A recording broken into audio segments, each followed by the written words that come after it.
নাচতে নাচতে চলে গেলাম আমাদের ঘাসের জমিতে নতুন কাটিং লাগানোর জন্য, আর সেখানে গিয়ে পেয়ে গেলাম কাশফুল। হ্যালো এভরিওয়ান, আসসালামু আলাইকুম। I hope you are doing well. আমি তখন প্রাইভেট পড়া শেষ করেছি। হঠাৎ শুনলাম আমাদের নতুন ঘাসের কাটিং চলে এসেছে, আর এই কাটিং গুলো কিন্তু এসেছে সারিয়াকান্দি থেকে। আমার সাইফুল কাকু এত দূর থেকে খুব যত্ন করে কাটিং গুলো পাঠিয়েছেন। গাড়ি থেকে নামানোর পর দেখি বাবা কাটিং গুলো সাইজ করে রোপণের জন্য প্রস্তুত করছে। দেখেন কি সুন্দর আর নিখুঁত কাটিং গুলো। কাকু এত যত্ন করে আমাদের কাছে কাটিং গুলো পাঠানোর জন্য অনেক অনেক ধন্যবাদ। এখন যেহেতু কয়েকদিন ধরে বৃষ্টি নেই, রোদও উঠেছে, তাই জমিটা একদিকে কাদা আবার অন্যদিকে বেশ শক্ত হয়ে আছে। ফলে প্রতিটা জায়গায় শাবল দিয়ে মাটি একটু একটু করে খুঁড়ে তারপর কাটিং লাগাতে হচ্ছে। দাদু খুব সুন্দর করে একটার পর একটা কাটিং রোপণ করে যাচ্ছে। কাকুর নিজের গরু আছে, নিজের ঘাসের জমি আছে, তাই নিজেদের জমি থেকে আমাদের জন্য কাটিং দিয়েছেন। আর ঘাস লাগাতে লাগাতেই হঠাৎ চোখে পড়লো আমাদের ঘাসের জমির পাশেই কাশফুল। এটা কিন্তু এই বছরের আমার দেখা প্রথম কাশফুল, তাই কাশফুল হাতে পেয়ে আমার খুশি যেন আর ধরে না। আমাদের এই এলাকায় কাশফুলের মৌসুমে চারপাশে একেবারে সাদা হয়ে যায়। সিজনটা যখন পুরোপুরি আসবে তখন আপনাদেরও সেই দৃশ্যটা দেখাবো ইনশাল্লাহ। তবে আজকের জমির আসল গল্প কিন্তু এখানেই শেষ না। এই একটা জমিতেই আমরা 4 ধরনের ফসল করছি, 2 জাতের ঘাস,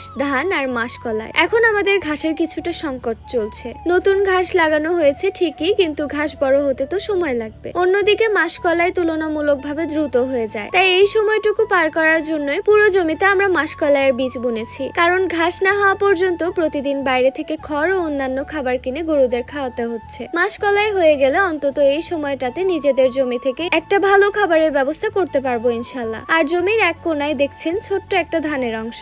এটা কিন্তু কোনো বড় পরিকল্পনা না, একেবারে শখের বশে লাগানো। কাটিং লাগানোর পর এখানে কিছুটা জায়গা ফাঁকা হয়ে গিয়েছিল। মা ভাবলো জায়গাটা খালি না রেখে একটু ধান লাগানো যাক, তাই খুব ছোট একটা জায়গায় ধান লাগানো হয়েছে। এখন দেখি শখের এই ধান শেষ পর্যন্ত আমাদের কি ফলাফল দেয়। আরেক পাশে কিছু অংশে লাগানো হয়েছে গোয়াতেমালা ঘাস।